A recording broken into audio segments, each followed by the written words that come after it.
E já de volta, como é bom estar com você. Que programaço hoje, gente. Hoje estamos falando assim daquela fase que todo mundo quer chegar e chegar bem, para viver bastante. Ou seja, quando a pessoa se pergunta as idades, assim, mas tá novo ainda, meu Deus do céu. Quem não quer viver bastante, né?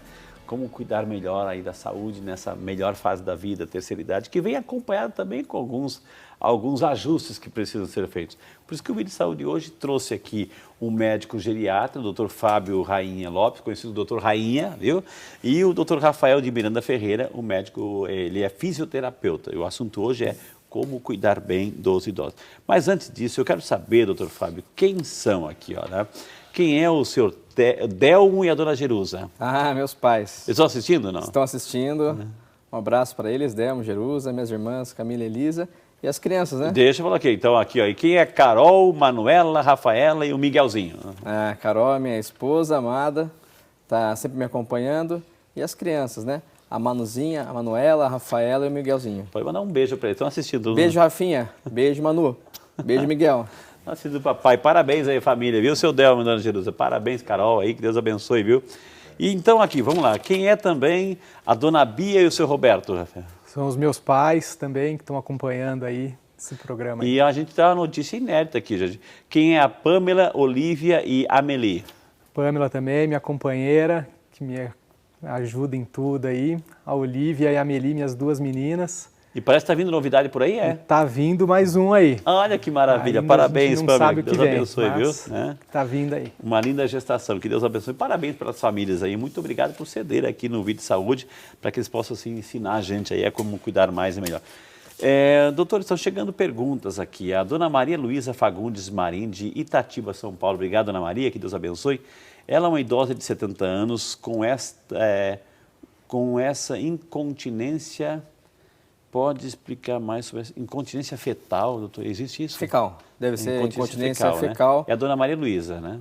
Tá. Dona Maria Luísa, incontinência fecal é algo que precisa ser bem estudado, precisa ser bem analisado. Por quê?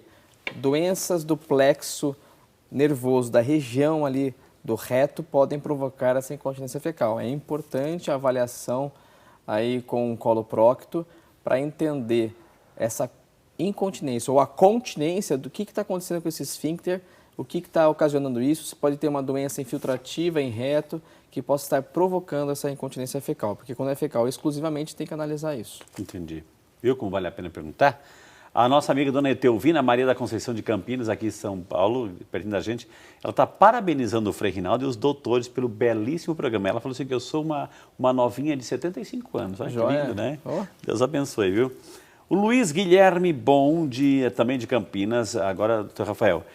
O avô, ele está perguntando do avô. O avô tem 86 anos, tem dores nas articulações. Gostaria de saber se fazer microfisioterapia vai ajudar a melhorar as dores. É o Luiz preocupado com o seu avô. A microfisioterapia em si é uma das técnicas que a fisioterapia ela tem um leque muito grande, né? Então a gente consegue trabalhar com dores em várias especialidades diferentes. A micro é uma delas, né? Ajuda sim, mas existem várias outras técnicas que podem estar ajudando o avô dele a melhorar essas dores aí. Vamos lá, doutor Fábio, lá para Feixilândia, é isso? Feixilândia, Minas Gerais. É a nossa amiga Maria José Ribeiro da Silva. Dona Maria José, um beijo no seu coraçãozinho, viu, querida? Ela pergunta assim, ó, faz 8 anos que ela sofreu uma isquemia cerebral, mas não ficou com sequelas. Agora ela tá tomando medição de pressão, tireoide, colesterol. Ela tem 77 anos. Ela pergunta assim, eu tenho que continuar indo no geriatra? Pergunta ela assim, aparentemente está bem, eu tenho que continuar indo? Tem, sim, né? Com certeza. A senhora participa agora de um segundo grupo de pacientes. A senhora teve uma doença, então não é prevenção primária. É prevenção secundária, ou seja, a chance de uma recidiva é muito maior. Então, o controle de pressão, o controle de colesterol, o controle de glicemia, os aspectos ligados à atividade física, nós nem mensuramos ainda, que é fundamental, claro. Eles são muito mais rigorosos a partir de então. Por exemplo, o colesterol ruim, que a gente chama de LDL, a partir de um evento circulatório, ele antes falava como ideal abaixo de 100. No caso da senhora tem que ser abaixo de 80. É mais rigoroso. Entendi. A pressão, idealmente, para prevenção do AVC, teria que ficar entre 10 e 12. Não que o paciente que tenha 13 vai ter um problema, mas a gente chama já de mudança do estilo de vida se estiver acima de 12,1, para que essa pressão fique bem controlada. Entendi. E além dos outros aspectos, principalmente no que tange a atividade física, que a gente nem tocou ainda. Não tocou ainda, vamos tocar na questão da obesidade, sedentarismo, já vamos tocar. A Kátia Maria Alcântara Ferreira, doutor Rafael, ela é de Timbaúba, lá em Pernambuco. É o Brasil inteiro participando aqui, graças a Deus. Ela é sócia aqui, a gente agradece de coração. Tem um problema, doutor, assim, que é essa questão aí a mãe e o pai já chegaram numa certa idade e já tem alguma dependência, principalmente na hora do banho, enfim, assim, como é que fica essa questão? Ou seja, poxa, é o meu pai, é minha mãe, eu vou ter que dar banho, toda essa questão assim, como é que eu tenho que enfrentar, né? E ela está perguntando assim, como convencer a minha mãe a usar fralda, né? Então, ela teve uma queda, etc. Então, como enfrentar para os dois, assim, como enfrentar essa questão aí? Isso é complicado porque envolve muito pudor, né? Exato, Então, o idoso, ele já vem de uma cultura um pouco até mais antiga do que a nossa hoje. Uma coisa é a né? criança, né? Então, o idoso ele fica mais resistente em se expor até mesmo para o filho. Então, isso é um pouco complicado. Então, acho que é muito de conversa, tanto de aceitação... Identificar um dos filhos, etc. Exatamente, exatamente. Eu acho que parte também do filho se sentir à vontade em fazer aquele tipo de atividade com o pai ou com a mãe. Né? Se ele se sentir à vontade nisso e o pai também estiver aberto a isso, não vejo problema. Mas existem outros especialistas aí, o pessoal da enfermagem, os cuidadores, os técnicos de enfermagem, que acabam fazendo esse tipo de trabalho também de banho. Entendi. Como convencer, doutor Fábio? Ou seja, como é que eu tenho que chegar, como é que eu tenho assim, poxa... Né? Primeiramente, Frei, a inversão de papéis é muito complicada. Então, a gente sabe que o pai e a mãe, naturalmente, eles coordenam, cuidam dos filhos. E agora tem que inverter essa condição. Para eles, basta a gente se colocar no lugar. Para eles é muito mais complicado de aceitar, porque é como se fosse uma invasão e como se falasse assim, eu não posso mais. Então, entendendo que se o paciente realmente não tem condições, tem que sentar com o paciente e conversar. Reunião familiar. Tanto que no consultório a gente fala que é um tripé o cuidado, relação médico, paciente, família. Uma relação de troca de respeito, carinho mútuo. Porque com o médico e entre todos desse circuito, porque é a maneira de evoluir nesse cuidado. A gente até brinca, fala que teimosia não tem remédio. Não tem como convencer, você tem que conversar, explicar e demonstrar para ele por que é melhor determinada situação. O senhor citou a questão do uso de fraldas. O uso de fraldas é necessário somente se o paciente não tem condições de continência. Entendi. Ou então uma situação muito pontual, onde a dependência ou a dificuldade de mobilidade é tão grande que a situação naquele caso, só tem uma filha que não tem força para carregar o pai de 100 quilos, aí é uma condição que você deixa de fralda. Mas no que puder deixar o paciente sem o dispositivo da fralda é melhor. O uso de fralda aumenta a chance de infecção de urina, cuja mortalidade é a segunda causa de morte entre os idosos. Infecção de urina. Repete, doutor, repete. Então, o uso de fraldas só é recomendado se o paciente não tiver outra possibilidade. Porque a infecção de urina é a segunda causa de morte em idosos. A fralda facilita. A fralda ela é igual a tivesse passado numa sonda, seja de demora, ou aquela permanente, ou de alívio. O risco de infecção é igual. Que vai para a urina pode subir para os rins e aí generaliza, né, doutor? Condição comum de infecção no idoso. Então, quando a gente fala de prevenção e orientação, essa orientação ela cabe bastante. E tem que ter um cuidado, acima de tudo, o senhor falou assim, a questão do respeito, né? Ou seja, porque como uma criança pequena, você deixa bonitinha, prepara, cheirosinha, vomita, né? Tudo de novo. O idoso também pode ser a mesma coisa, né? Não, com certeza, com certeza.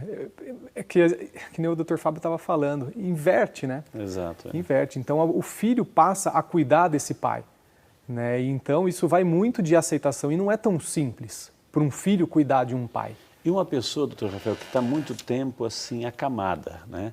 Porque tem toda essa questão, eu posso chegar, fazer, que tipo de exercício eu posso fazer uma pessoa acamada, tem que virar, tem os perigos das escaras, enfim, aquelas feridas, enfim, higiene, como é que é? Aqui tem muita gente que tem o pai, ou a mãe, ou o vovô, lá agora, nesse momento assistindo, está na cama, há muito tempo lá, e aí? Isso é complicado, né? O idoso acamado, ou até mesmo o jovem acamado, além de perder muita massa muscular, mais do que já perde... Que não faz exercício, Não faz exercício. E a inatividade também provoca já uma perda de massa muscular. Você começa a ter problema circulatório, você começa a ter problema de rigidez articular pela falta do movimento. Entendi. Gera dor, né? Isso gera dor. Por exemplo, numa troca, se o idoso está lá todo rígido e você vem para tentar fazer uma troca, uma higiene e vai precisar mobilizar, isso provoca dor nele. Entendi. Então, a mobilização tem que ser diária. Então, não adianta fazer uma mobilização... Mesmo que ele não queira? Mesmo que ele não queira. É importante. Fazer uma massagem, fazer um exercício. Exatamente, porque a mobilização existe em 2 tipos, né? Tem a mobilização passiva, onde a pessoa vai fazer o movimento para aquela pessoa, e a movimentação ativa, onde o próprio doente vai fazer o movimento, né? Os 2 trazem benefícios.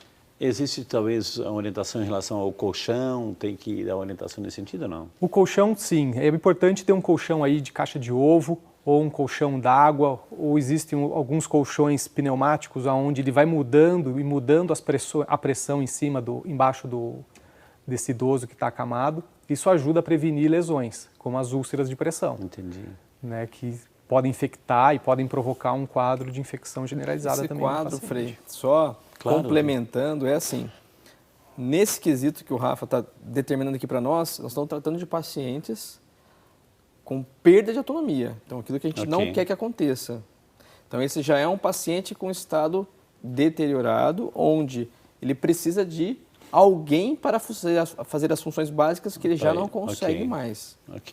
E nessa busca de prevenção, como o Rafael falou, tem a fisioterapia, mas tem a mudança de decúbito, que é a mudança de posição, que deve acontecer obrigatoriamente, no máximo a cada 2 horas. Essa mudança chama mudança de decúbito? Que é a mudança de posição. Por quê? A tal das úlceras de pressão, que popularmente são conhecidas como escaras, que vocês falaram, elas só acontecem se o paciente ficar mais de 2 horas na mesma posição. Aí você pega um paciente que está com perda de massa muscular, que não tem mobilidade, ou mobilidade reduzida, que muitas vezes, ou na grande maioria das vezes, não tem uma condição nutricional adequada, você reúne os fatores todos e o último, que é o final, que é ficar na mesma posição. Porque se a gente perceber, se a gente pegar na palma da mão vermelhinha, se você apertar e tirar, você vai ver que fica branco. Por quê? Porque você, na hora que você pressiona, você impede que a circulação localmente... Imagina na cama ali aquele, né? Isso. A circulação localmente, ela continue ali. Estou pressionando, não está indo sangue aqui. Um banho de solzinho faz bem? Fantástico. O banho de sol, obrigatoriamente, 30 minutos todos os dias. Porque além de regular o ciclo hormonal, regula também o ciclo sono-vigília e também a produção de outros fatores hormonais. Vitamina D. Como, por exemplo, a vitamina D, que na verdade não é vitamina, é um hormônio D. Hormônio, claro. Né? Entendeu? Fundamental isso. Fundamental. Né? Olha, gente, quantas informações a gente está tendo aqui que fazer, que entregar para você justamente assim. Doutor, por que essa questão da obesidade, assim, a pessoa tem que ficar atento aí? Vamos lá, Frei. Quando a gente fala sobre fatores de morte, né, os fatores que mais matam esses pacientes, as doenças, então a gente vai falar a hipertensão, o tabagismo. Então, em primeiro lugar, a hipertensão, segundo lugar, tabagismo, terceiro lugar, diabetes, quarto lugar, sedentarismo.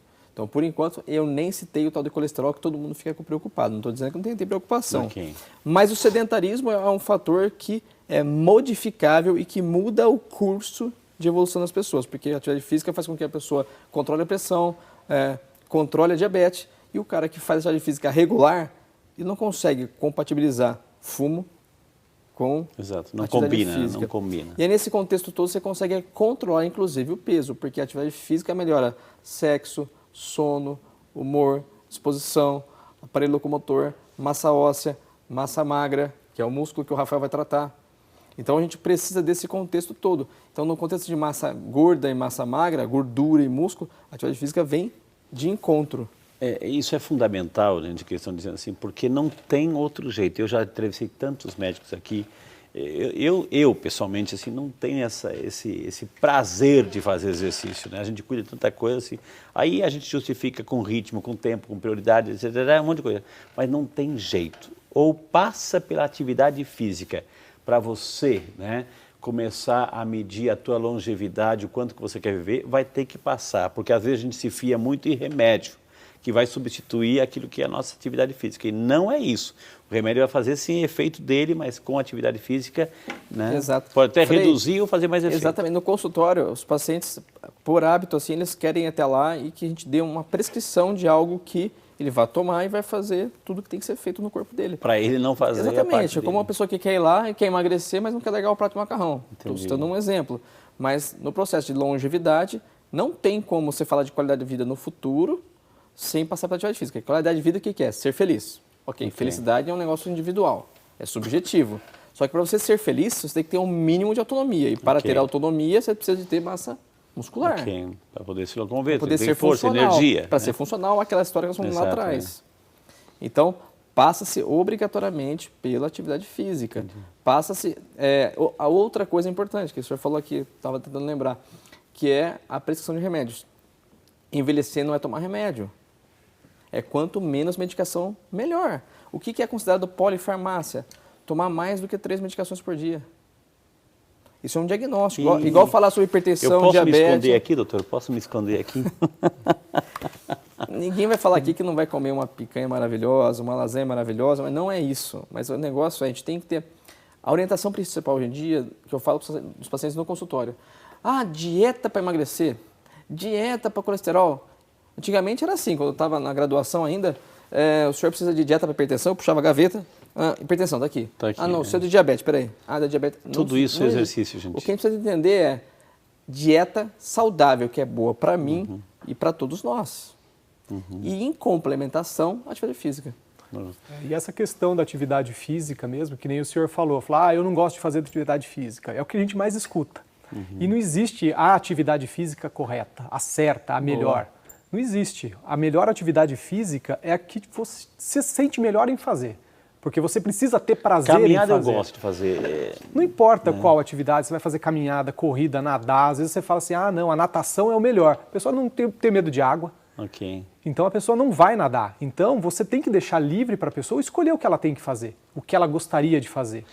E é muito importante que ela tenha também, incluir além do aeróbico, o exercício de força. Ele precisa pôr carga no músculo. Por isso uma hidroginástica ajudaria? Né? Ajudaria, perfeito. Qualquer atividade física, não tem a melhor. Todas as atividades físicas são fundamentais, não importa qual. A única coisa que a gente pede é para subjetivar, né? Então, se o paciente tem uma doença específica, talvez alguma coisa seja mais favorável. Sei lá, o paciente tem risco de quedas. Então, vamos mandar ele correr? Vamos mandar ele fazer uma hidroginástica, talvez, um pilates. Entendi. Entende? E a escolha do profissional também é interessante. Eu tenho pacientes que foram fazer uma atividade física específica com um profissional X, e aí foi feita de maneira equivocada. O paciente pegou um trauma, ficou uma semana sem andar de tanta dor no dia seguinte que ele teve. Entendi. Então, é entender que o cuidado do idoso, ele é direcionado, ele é subjetivado. Não ir com muita sede ao pote também, né? Resolver agora, nunca fez, agora vai lá e... Né? Eu falo no consultório dos pacientes que mudança da água para o vinho foi há 2019 anos atrás. Hoje em dia não tem isso. O que a gente tem é uma mudança, uma escolha diferente de vida, uma escolha de vida saudável. Porque todo mundo vai falecer um dia, ok? A nossa questão é, vou falecer aqui. Eu quero carregar a incapacidade, a dor daqui até lá, ou vamos comprimir para o final? Obviamente, todo mundo vai falar, vamos comprimir para o final. Ou seja, quando acontecer a perda da autonomia, isso já é marcador de terminalidade. Portanto, a gente passa a cuidados paliativos, conforto e qualidade. A gente não fica mais fazendo exames invasivos e nada disso. Então, é uma outra modalidade de cuidados. A gente recebeu uma senha invisível, a gente não sabe que dia que vai ser chamada, né? Graças a Deus. Né? Mas é fundamental isso que a gente acabou de ouvir, gente. Não adianta, pelo trabalho, pessoalmente, assim, eu me convenço, ou seja, ou fazemos atividades físicas, ou a gente está comprometendo o nosso, não digo nem o amanhã, o hoje já, estamos comprometendo. Faça atividade física, vamos juntos assim, nesse projeto aqui.